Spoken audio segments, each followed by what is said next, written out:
Alexios Komnenos Strategopoulos was a Byzantine general during the reign of Michael VIII Palaiologos, rising to the rank of Megas Domestikos and Caesar. Of noble descent, he appears in the sources already at an advanced age in the early 1250s, leading armies for the Empire of Nicaea against Epirus. After falling out of favour and being imprisoned by Theodore II Laskaris, Strategopoulos sided with the aristocrats around Michael Palaiologos, and supported him in his rise to the throne after Theodore II's death in 1258. He participated in the Pelagonia campaign in 1259, going on to capture Epirus, but his successes were undone in the next year and he was captured by the Epirotes. Released after a few months, he led the unexpected reconquest of Constantinople from the Latin Empire in July 1261, restoring the Byzantine Empire. He was captured again by the Epirotes in the next year and spent several years in captivity in Italy, before being released. He retired from public affairs and died in the early 1270s. Origin and family. Nothing is known of the early years of Alexios Strategopoulos' life, nor of his exact descent, except that he belonged to the nobility. Other Strategopouloi are mentioned in the 11th and 12th centuries. Under John Strategopoulos became Megas Logothetes of the Empire of Nicaea, California, 1216, although his relation with Alexios is unknown. Strategopoulos was apparently related to the illustrious Komnenos line, as a seal dated to California, 1255 has been found bearing the inscription Alexios Strategopoulos from the Komnenos family. The date of his birth is likewise unknown, but as he is called an old man in 1258, it must have been around the turn of the 13th century. Of his own family, it is known that he had one son, Constantine, who according to George Pachymeres, was married to a daughter of the Sebastocrator Isaac Vatitzes, brother of the Nicaean Emperor John III Vatitzes.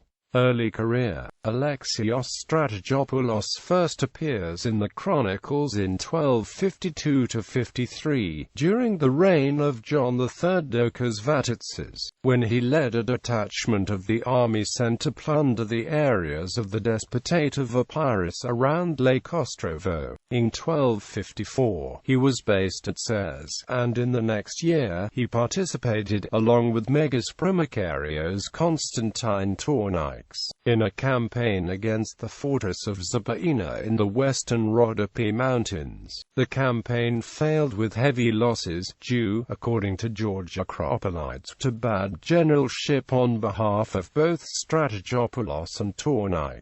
They failed to reconnoiter properly the Bulgarian forces opposing them, and instead their army broke and fled, leaving behind their equipment and horses to the Bulgarian shepherds and swineherds. This failure enraged the Emperor Theodore II Laskaris, who removed both from their offices. In addition, probably because of his close connection to the aristocratic faction around Michael Palaiologos, his son Constantine was blinded for lèse-majesté, and Alexios himself was imprisoned some time later. Strategopoulos was probably released from prison immediately after the death of Theodore II Laskaris in August 1258.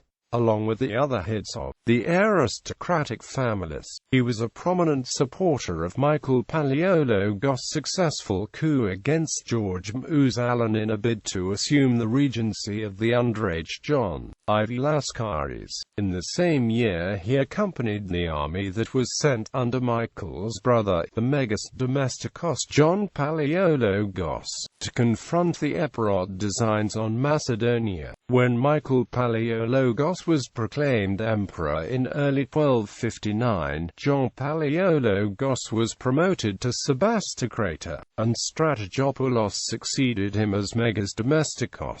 In 1259 he participated in the campaign that led to the decisive victory over an Epirotes Sicilian Achaean alliance at the Battle of Pelagonia, where, along with Nikephoros Rimses, he took captive the 400-strong detachment of German knights sent by Manfred, king of Sicily, to aid the Epirotes. After the Nicene victory, John Palaiologos invaded Thessaly, while Alexios Strategopoulos and John Raoul Petraiologos were tasked with reducing Epirus proper. Strategopoulos and Petraiologos crossed the Pindus, bypassed Ioannina, which they left under siege, and captured the Epirote capital, Arta, forcing the despot Michael II to flee to the island of Cephalonia. At Arta they found and released many Nicene prisoners, including the historian George Acropolites. For this success, he was raised to the rank of Caesar.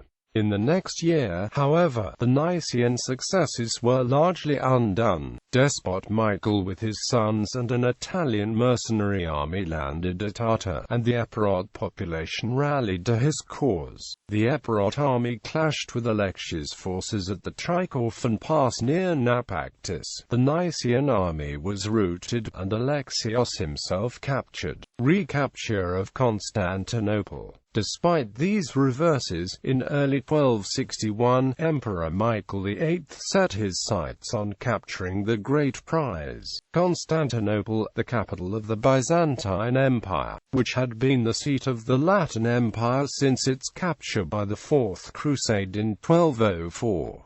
To this end, Michael concluded an alliance with Genoa in March, and in July 1261, is the one-year truce concluded after the previous failed Nicene attack was nearing its end. Strategopoulos, recently released from Epirote custody, was sent with a small advance force of 800 soldiers to keep a watch on the Bulgarians and spy out the defences of the Latins. When the Nicene force reached the village of Selumbria, some 30 miles west of Constantinople, however, they learned from some independent local farmers that the entire Latin garrison and the Venetian fleet were absent, conducting a raid against the Nicene island of Daphnusia. Strategopoulos was initially hesitant to take advantage of the situation, since his small force might be destroyed if the Latin army returned too soon, and because he would exceed the emperor's orders,